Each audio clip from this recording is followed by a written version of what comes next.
এই দৃশ্য সৌদি আরবের মদিনার আকাশের। মসজিদে নববীর ওপর দিয়ে ইসরায়েলের দিকে ছুটে যাচ্ছে একটি মিসাইল, যেটি ছুড়েছে ইয়েমেনের প্রতিরোধ যোদ্ধারা। এই শহরে শায়িত আছেন মহানবী হজরত মুহাম্মদ সাল্লাল্লাহু আলাইহি ওয়াসাল্লাম, অথচ সৌদি আরবই কিনা কাজ করছে মুসলিমদের বিপক্ষে। গাজায় বর্বরতার প্রতিশোধ নিতে প্রায়ই ইসরায়েলকে মিসাইল দিয়ে লক্ষ্যবস্তু বানায় ইয়েমেন, কিন্তু ইসরায়েলের পক্ষ নিয়ে প্রায়ই সেসব মিসাইল ঠেকিয়ে দিচ্ছে সৌদি আরব। এই সৌদি আরবেও যে ইসরায়েলি মিসাইল শিগগিরই আঘাত হানবে সেই আভাস মিলতে শুরু করেছে চারদিকে। সম্প্রতি কাতারে হামলা চালিয়ে ইসরায়েল বুঝিয়ে দিয়েছে তাদের হাতে কেউই নিরাপদ নয়, অথচ এই কাতার ছিল আমেরিকা ইসরায়েলের মিত্র। আরেক উপসাগরীয় দেশ সৌদি আরবের সাথেও রয়েছে ইসরায়েলের গোপন সম্পর্ক। নিজের স্বার্থের খাতিরে ফিলিস্তিনে ইসরায়েলি বর্বরতার বিরুদ্ধে কোনো শক্ত অবস্থান নিতে পারে না সৌদি আরব, উল্টো ইসরায়েলের পক্ষে মুসলিম দেশগুলোর বিরুদ্ধে দাঁড়ায় তারা।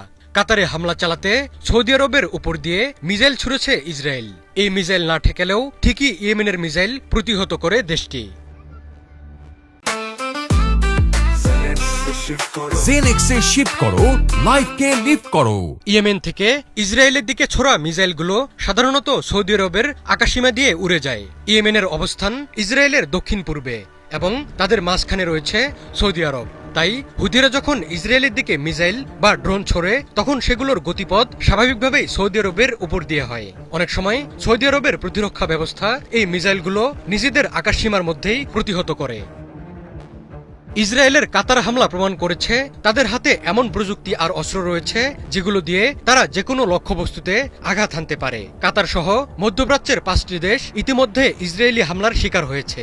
সৌদি আরবও যে ইসরায়েলের নিশানা হতে পারে তা টের পেয়েছে ইরান। আইআরজিসির সাবেক প্রধান কমান্ডার মোহসেন রেজাই আঞ্চলিক দেশগুলোকে সতর্ক করে বলেছেন, তারা ইসরায়েলের বিরুদ্ধে একটি সামরিক জোট গঠনে ব্যর্থ হলে সৌদি আরব, তুরস্ক এবং ইরাকের মতো দেশগুলো আগ্রাসনের ঝুঁকিতে পড়বে।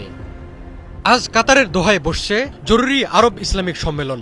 সম্মেলনে সম্ভাব্য আগ্রাসনের বিষয়টি গুরুত্ব সহকারে বিবেচনা করা উচিত বলে মনে করেন মহসিন রেজাই। তিনি বলেন, এই সম্মেলন মুসলিম দেশগুলোর উপর ইসরায়েলি আগ্রাসন এবং গাজায় গণহত্যার বিরুদ্ধে কোনো বাস্তব পদক্ষেপ নিতে ব্যর্থ হলে সৌদি আরব, তুরস্ক এবং ইরাককেও যুদ্ধবিমান ও বোমার জন্য প্রস্তুত থাকা উচিত।